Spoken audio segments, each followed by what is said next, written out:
보통 신앙생활을 하면서 큰 은혜를 받고 주님을 인격적으로 만나는 시기는 중고등부, 청소년 시기인 것 같습니다. 청소년들의 신앙교육의 이 꽃은 바로 수련회죠. 방학 기간을 이용해서 이 편안하게 지낼 수 있는 그 집을 떠나서 불편한 환경 가운데서 이 3박 4일 또는 5박 6일 정도의 또는 4박 5일 정도의 그런 기간 동안 먹고 자면서 집중적으로 신앙훈련을 하는 기간입니다. 이런 불편하고 열악한 환경이지만 하나님의 역사는 환경에 갇혀 있지 않습니다. 오히려 이런 불편한 환경에서 더욱더 큰 은혜는 쏟아집니다.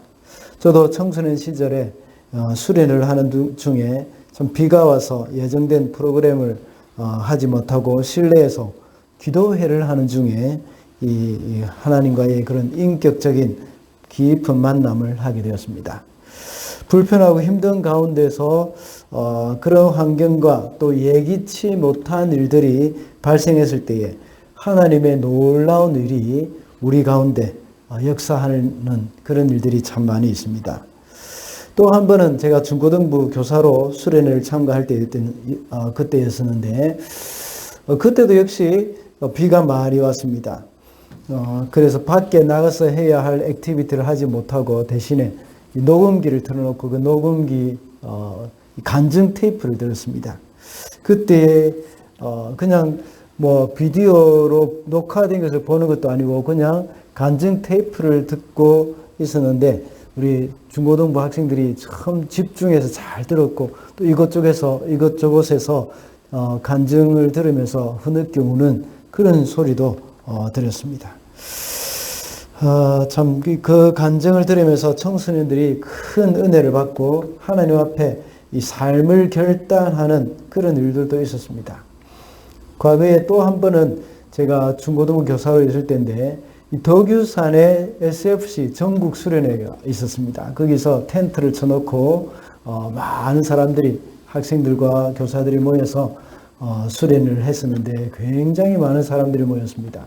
그런데 그때도 역시 비가 짱대같이 쏟아졌습니다. 그때는 실내에서도 한 것도 아니고 야외에서 그냥 이 강사 자리만 이렇게 이 텐트가 쳐져 있었고 모두가 다 햇볕에 이렇게 앉아서 이 말씀을 들었는데 그날은 비가 억수같이 쏟아졌습니다. 그런데도 거기에서 아무도 자리를 뜨지 않고 말씀에 집중하면서 처음 하나님의 큰 역사가 일어났던 그런 일들도 있습니다. 오늘 본문에서도 역시 이런 수련회와 비슷한 상황이라고 할 수 있겠습니다. 수련회를 갔는데 아무것도 먹을 것이 없는 상황이라고 생각해 보십시오. 얼마나 당황스럽겠습니까? 특별히 수련회 주최 측, 이런 주최 측에서는 굉장히 당황스러운 일이라고 볼 수 있을 것입니다. 그래서 일이 더 복잡해지기 전에 예수님께 제자들은 말을 합니다. 사람들을 다 돌려보내야 되겠다고. 제자들이 이렇게 예수님께 말씀드린 것은 딱 자를 것은 자르고 처음부터 안 된다고 해서 모든 그러한 부분에 있어서 분명하게 해주는 것이 혼란스러움이 덜할 것이라는 생각 때문입니다. 이미 사람들은 예수님이 전하는 말씀에 참 많은 감동을 받고 은혜를 많이 받았습니다. 그뿐만 아니라 병자들까지도 역시 치료를 받았습니다. 이 정도 되면 충분하다는 것입니다. 이제 다 돌려보내고 제자들과 예수님은 이제 좀 더 편안하게 쉼의 시간을 갖는 것이 좋겠다는 것입니다. 충분히 합리적이고 모두가 다 수긍할 수밖에 없는 그런 대안일 것입니다. 그런데 예수님은 제자들에게 참 끔찍한 말씀을 하셨습니다. 너희가 먹을 것을 주라 하고 말씀하시는 겁니다. 지금 제자들은 사람들을 다 돌려보내고 좀 쉬고자 하는데 예수님께서 이 사람들의 먹을 것을 너희들이 주라, 책임지라는 것입니다. 이런 가운데서 바로 오병이어의 기적이 시작되는 것입니다. 일반적으로 사람들이 잘 감당할 수 있는 일을 보고 그것을 가리켜 기적이라고 말을 하지는 않습니다. 일상생활에서 흔히 일어날 수 있는 그런 일들을 가지고도 역시 기적이라고도 하지 않습니다.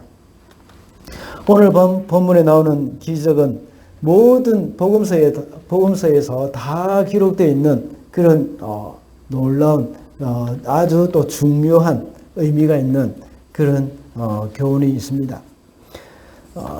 그래서 오늘은 이 오병이어의 기적이라는 제목으로 말씀을 살펴보도록 하겠습니다.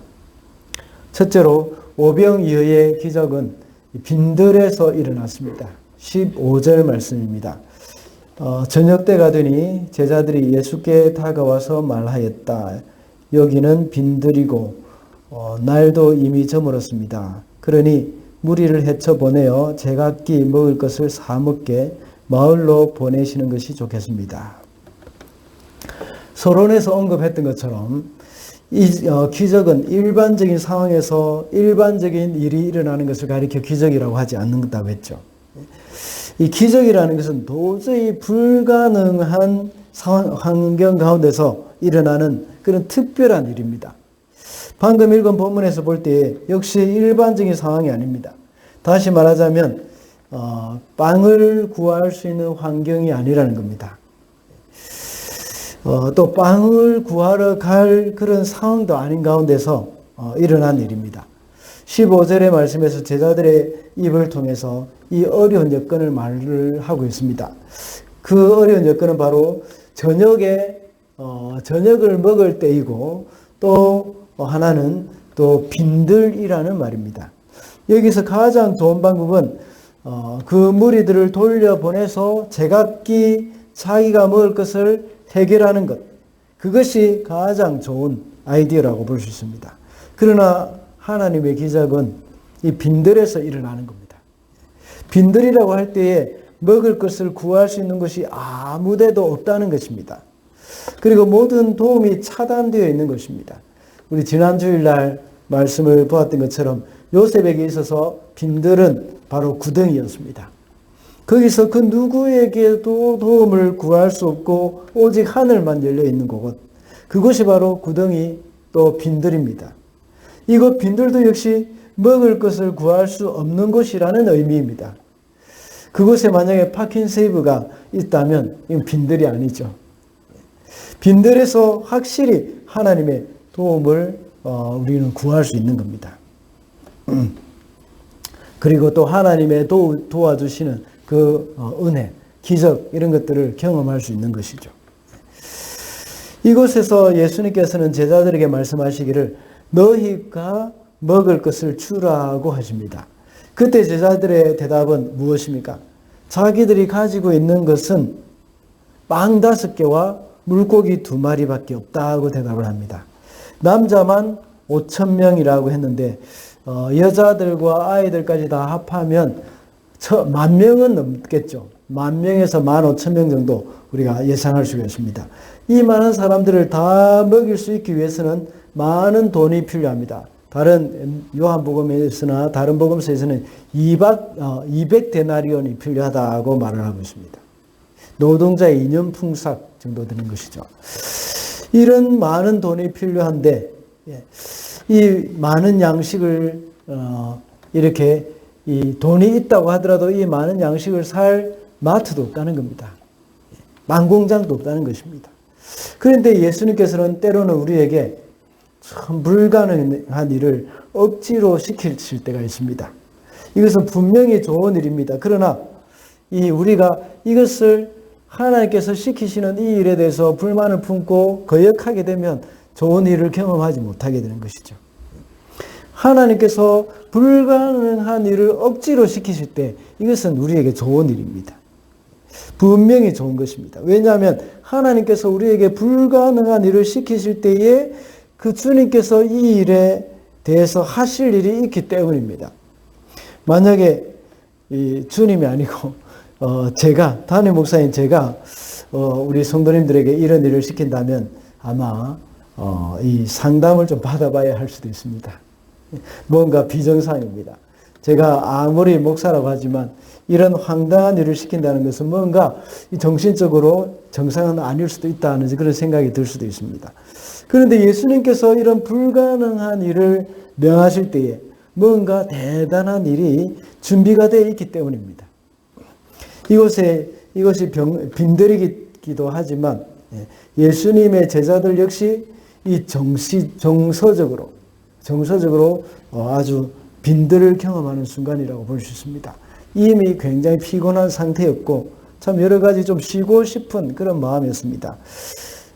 오늘 그 일이 일어난 후에 오늘 첫 번째 우리 13절에 보면 이렇게 이 구절이 나온 것은 세례 요한이 죽고 난 후를 이야기하는 것이죠. 그 일이 일어난 후에 예수님께서 다른 곳에 가서 좀 쉬기를 원하셔서 이렇게 물러나셨는데 또 이렇게 한적한 곳으로 가셔서 쉬기를 원하셨는데 이미 다른 사람들이 이곳까지 예수님이 오시는 곳까지 걸어왔다는 겁니다. 그만큼 제자들이 세례 요한의 죽음의 소식을 듣고 그들 가운데도 아주 정신적인 충격이 없다고는 볼 수가 없는 그런 상황이었죠. 그런데 예수님께서는 이런 불가능한 일을 명령하실 때에 뭔가 대단한 일을 준비를 해 놓았다는 것입니다. 이 아무 해결 방법도 없고 해결의 실마리가 보이지 않는 이런 상황 가운데서 요셉과 같이 정말 구덩이에 빠져서 도저히 나갈 방법이 없고 다른 곳에서도 도움을 받을 수 없는 일이 발생했는데 이런 가운데서 이제 하나님의 도우심이 일어나고 그 기적의 역사가 일어나는 것입니다. 이때 우리는 마음의 준비를 해야 하는 겁니다. 예수님께서 이렇게 이 불가능한 일을 시키실 때에 마음의 준비를 해야 한다는 겁니다.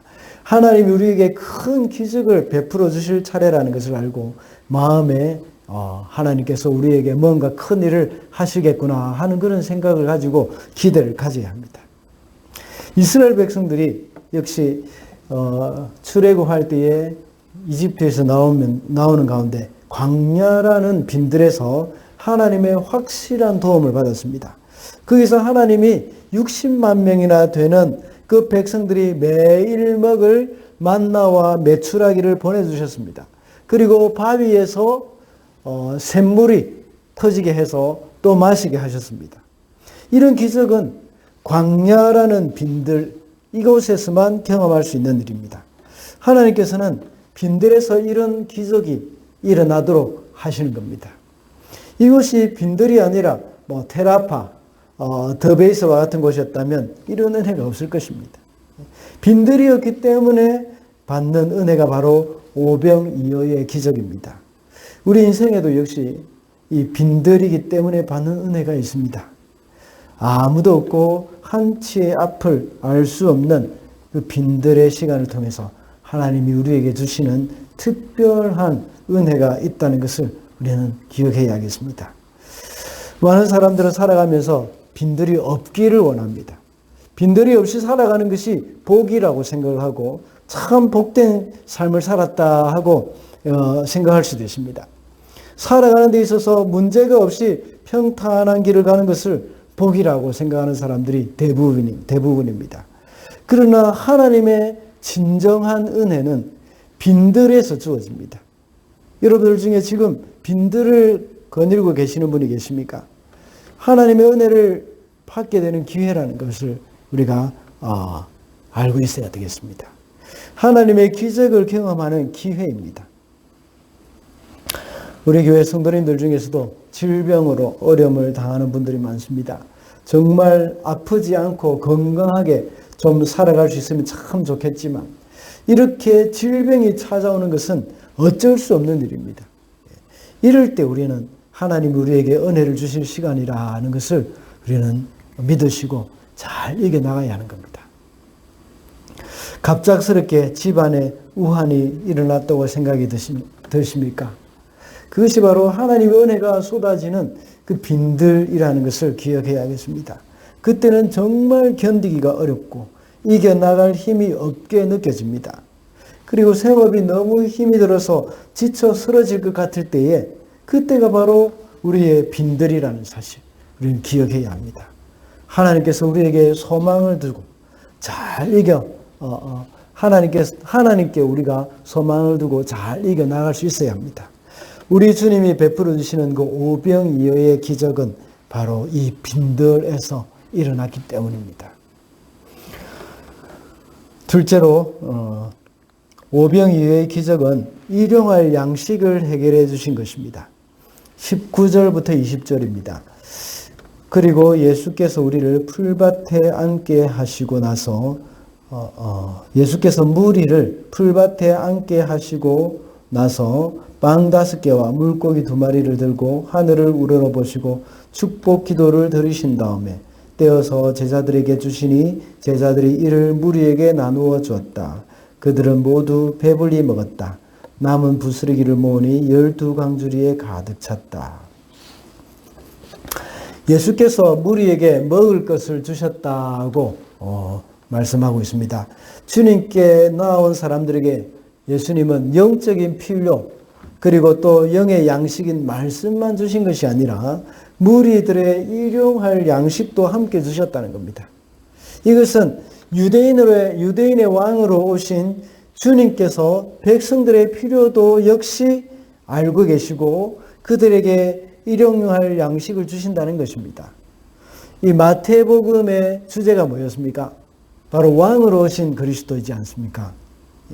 이렇게 왕이신 주님께서 오셔서 백성들을 먹이실 때에 20절과 같이 모두 배불리 먹었습니다. 그리고 남은 것이 12강줄이나 될 정도로 많이 남았습니다.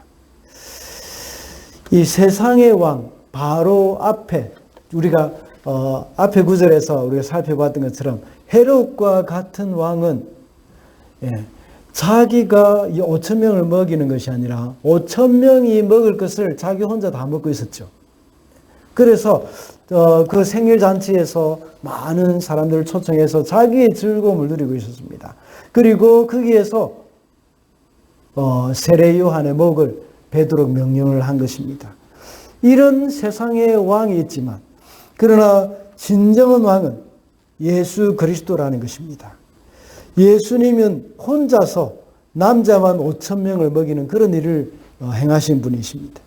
그리고 이 세상의 왕은 그들이 다스릴 때는 혼자서 5,000명분의 음식을 먹을 뿐만 아니라 가난한 사람들은 언제나 배가 고픈 가운데 있었습니다. 그리고 사람들은 학대받는 그런 가운데 있었고 반대로 자기들은 이 세상의 왕은 자기의 호의호식을 하면서 자기의 온갖 쾌락을 다 누리며 살아갔던 것입니다. 그러나 왕 되신 우리 주님이 다스릴 때는 모든 사람이 배불리 먹게 됩니다. 그리고 차고 넘치게 되는 그런 부유함을 누리게 된다는 것입니다. 또 한 가지 오병이어의 기적이 일어난 장소가 빈들이었다고 했습니다. 이 사건은 이스라엘 백성들이 출애굽을 할 때 광야에서 만나는 그런 여러 가지 어려운 가운데서 하나님이 주신 그 양식, 그것을 먹이신 사건들을 연상하게 됩니다. 광야에서 하나님이 주신 만나와 메추라기는 이스라엘 백성들이 광야에서 가장 필요한 음식이었고 또 영양분이었을 것입니다. 이것은 우리 주님이 위대한 공급자가 되신다는 것입니다. 우리 주님이 먹이시는 사역을 여기서도 또 볼 수 있게 됩니다. 예수님이 광야에서 우리 하나님이 광야에서 만나를 먹이신 이유가 바로 성경에서는 분명하게 그 이유를 말씀하고 있습니다. 신명기 8장 3절을 보면 너를 낮추시고 너로 줄이게 하시며 또 너도 알지 못하며 내 열조도 알지 못하던 만나를 내게 먹이신 것은 사람이 떡으로만 사는 것이 아니요 여호와의 입에서 나오는 모든 말씀으로 사는 줄을 너로 알게 하려 하심이니라. 이 말씀이 의미하는 것이 무엇이겠습니까? 더 이상 먹고 사는 문제로 인하여서 얽매이지 말아라는 것입니다. 하나님은 언제든지 우리의 일용할 것을 공급해 주실 수 있는 분이시라는 겁니다. 그래서 하나님의 말씀에 귀를 기울이고 하나님의 말씀대로 살아야 한다는 것을 오늘 여기서 가르쳐 주고 있습니다. 사람들이 때로는 하나님의 말씀대로 살기로 다짐을 할 때에 참 당장 먹고 사는 문제에 직면할 때가 참 많지 않습니까? 그래서 그 말씀에 순종하면서 살고자 하는 그 마음을 잃어버릴 때가 많습니다. 하나님의 말씀에 순종하며 살아갈 때에 또 하나님께서 우리에게 일용할 양식을 주시겠다는 그 약속이기도 합니다. 우리에게 있을 수 있는 물질의 궁핍함이나 의숙주 문제가 하나님의 말씀을 따르지 않아도 된다는 걸 핑계거리가 될 수가 없다는 겁니다. 왜냐하면 하나님을 의지하면서 사는 사람들에게는 하나님이 끊임없이 공급해 주시기 때문입니다. 이스라엘 백성들에게 이렇게 만나를 주신 것은 가나안 땅에 들어가서는 만나가 내리지 않을 것이기 때문입니다. 그때도 역시 하나님이 공급해 주시는 것을 믿어야 한다는 사실입니다. 이 광야에서 아무것도 먹을 것이 없는 이 광야에서 하나님이 날마다 만나와의 메추라기를 먹이시면서 너희들을 굶어 죽지 않게 했던 것처럼 이제 가나안에서도 동일하게 하나님께서 너희의 먹을 것을 책임질 것이라는 것을 가르쳐 주는 것입니다. 비록 가나안 땅에 들어가서 농사를 짓고 살게 되지만 그들이 농사를 지어서 얻은 그 소출도 역시 하나님께서 공급해 주신 것이라는 것을 잊지 말라는 겁니다. 그래서 농사를 짓고 소출을 올리고 많은 재산을 늘리기 위해서 하나님의 말씀을 버려서는 안 된다는 것을 가르치는 겁니다. 그들이 광야에서 아무 농사도 짓지 않고 살아도 하나님께서 이렇게 공급을 해주시는데 하물며 젖과 꿀이 흐르는 가나안 땅에 들어가서야 오죽하겠느냐는 것입니다. 비록 자기들이 농사를 지어서 먹고 살지만 거기서도 잊어서는 안 되는 것이 바로 사람이 떡으로만 살 것이 아니라는 것을 잊지 말라는 겁니다. 떡으로만 살 것이 아니라 바로 하나님 입에서 나오는 모든 말씀으로 말미암아 살 것이라 하는 것을 기억해라는 것입니다. 그리고 또 농사를 짓는다고 해서 안식일까지 잊어버리고 일을 하지 말라는 겁니다. 그리고 더 많은 재물을 얻으려고 또 더 안락한 삶을 살기 위해서 하나님을 떠나서는 안 된다는 것을 말씀해 주고 있는 것입니다. 몇 주 전에 주일 예배 때 에서의 선택에 대해서 말씀을 나눈 적이 있습니다. 에서가 하나님의 언약의 말씀보다 재물을 선택했다고 말씀드렸습니다. 오늘날 우리 성도들도 조심해야 할 것이 바로 이것입니다. 세상의 재물을 위해서 하나님의 언약의 말씀을 버려서는 안 된다는 것입니다. 그래서 잠언 30장 8절에 어떻게 말씀하고 있습니까? 나로 가난하게도 마옵시고 부하게도 마옵시고 다만 하루 일용할 양식으로 나에게 공급하옵소서 먹이시옵소서 하고 말합니다. 그 이유가 뭡니까? 혹 배가 불러서 내가 하나님을 모른다고 하고 여호와가 누구냐고 할까 두렵다고 했습니다. 그리고 혹 가난해서 하나님의 이름을 욕되게 할까 두렵다고 고백했습니다. 우리 성도들도 역시 이 재물을 위해서 조금이라도 아끼기 위해서 자꾸 편법을 쓰지 말라는 겁니다.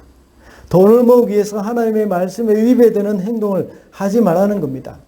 왜냐하면 하나님이 우리에게 일용할 양식을 해결해 주시는 그 공급자가 되시기 때문입니다.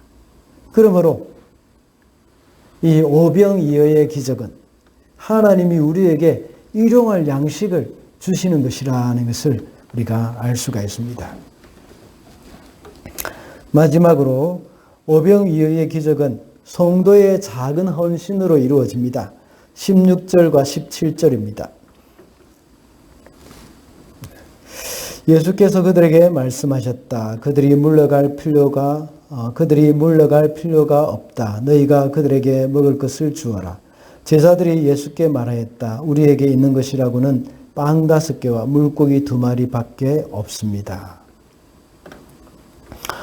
오늘 본문에 나와 있지는 않지만 요한복음 6장에 보면 한 아이가 보리떡 5개와 물고기 2마리를 가져왔다고 말합니다. 그것을 안드레에게 주었고 안드레는 그것을 가지고 예수님께 갖다 줬습니다.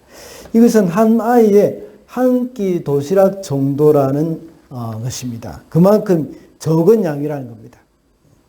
그 양의 적은 양의 도시락이 수천 명의 사람들을 먹일 수 있는 그런 능력으로 나타난 것입니다. 오늘 본문에 나타나는 말씀도 역시 아주 적다는 것을 강조하고 있습니다. 그것의 원문의 느낌을 그대로 번역을 하면 이렇습니다. 여기에는 떡 5개와 물고기 2마리를 제외하고는 우리가 가진 것이 아무것도 없습니다. 라는 말입니다. 제자들은 자신들이 가지고 있는 것을 생각하기보다는 가지지 못한 것에 더 큰 염려를 두고 있습니다. 우리는 가지고 있는 작은 것, 이것의 가치를 잊어서는 안 됩니다. 하나님의 그 위대한 일은 작은 것에서 시작이 됩니다. 우리가 가지고 있는 것이 지극히 작고 보잘것이 없다고 생각이 들더라도 그것을 하나님께 드릴 때, 우리 예수님께 드릴 때에 주님은 그것을 기쁘게 받으십니다.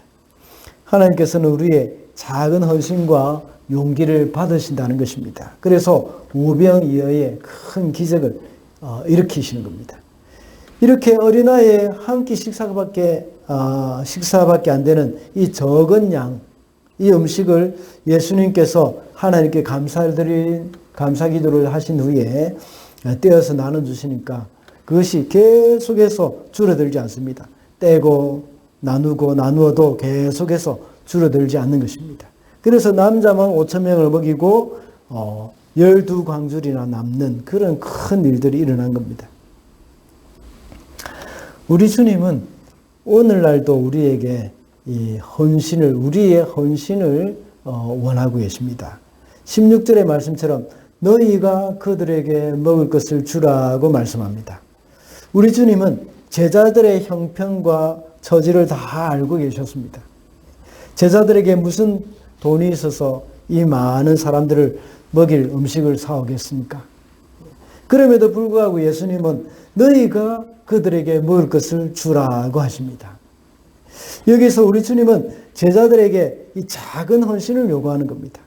제자들에게 그럴 수 있는 능력이 전혀 없다는 것을 알고 계셨지만 이렇게 말씀하신 것은 제자들을 시험하기 위한 것이라고 요한복음에서 말씀하고 있습니다. 이렇게 하나님이 우리의 힘으로 불가능한 일을 시키실 때 특별한 이유가 있다고 아까 앞서 말씀을 드렸습니다. 큰 은혜를 예비해 놓고 계시기 때문입니다. 이럴 때 우리는 어떻게 반응을 해야 하겠습니까? 방금 읽은 17절 말씀과 같이 지극히 작은 것이라도 주님께 드려야 합니다. 이때 우리 주님은 그것으로 큰 일을 하게 하시는 겁니다. 가진 것이 정말 보잘것없고 또 불가능하게 여겨지지만 하나님께 드려야 합니다. 그럴 때 기적이 일어납니다. 주님은 우리의 이 작은 헌신을 사용하셔서 위대한 일을 이루십니다. 예수님은 부자들의 이 많은 헌금보다는 과부의 2렙돈 이것을 더 크게 보셨습니다. 주님이 보시기에는 우리의 것이 얼마나 크고 많으냐 거기에 관심을 두고 있지 않습니다. 주님의 관심은 우리가 헌신을 하느냐 하지 않느냐 또 참 우리가 무시하는 그 작은 어린아이 그 아이의 그 마음 이것을 보시는 겁니다. 이럴 때 제가 할 수 있는 것은 나의 작고 우리가 할 수 있는 것은 나의 작고 보잘것없는 것이라고 하더라도 주님께 드리는 것을 하나님이 사용하신다는 겁니다. 우리가 만약에 주님께 드리지 않는다면 하나님은 우리의 것을 사용하시지 않습니다. 때로는 예수님의 제자들이 자기들에게 있는 어린아이의 한 끼 도시락에 집중하기보다는 없는 것 때문에 염려했던 것처럼 우리도 그렇지 않습니까? 우리도 나에게 없는 것이 다른 사람에게 있는 것을 보면 너무나도 부러워하게 됩니다. 그러나 우리에게는 누구든지 완벽하기 때문에 하나님께 쓰임을 받는 사람은 아무도 없습니다. 나에게 없는 것을 드리는 것이 아니라 지극히 작게 느껴지더라도 나에게 있는 것을 주님께 드리고 헌신할 때에 하나님은 오병이어의 기적을 일으켜 주실 줄 믿습니다. 우리는 오늘 본문의 말씀에서 적은 것을 드린다고 할 때에 재정적인 것을 드리는 것을 생각하기도 합니다. 물론 재정도 포함되지만 꼭 물질을 드려야 한다는 그런 생각을 할 필요는 없습니다. 여러분에게 있는 부족한 시간들, 주님께 드릴 때에 주님께서는 그것을 귀하게 쓰십니다.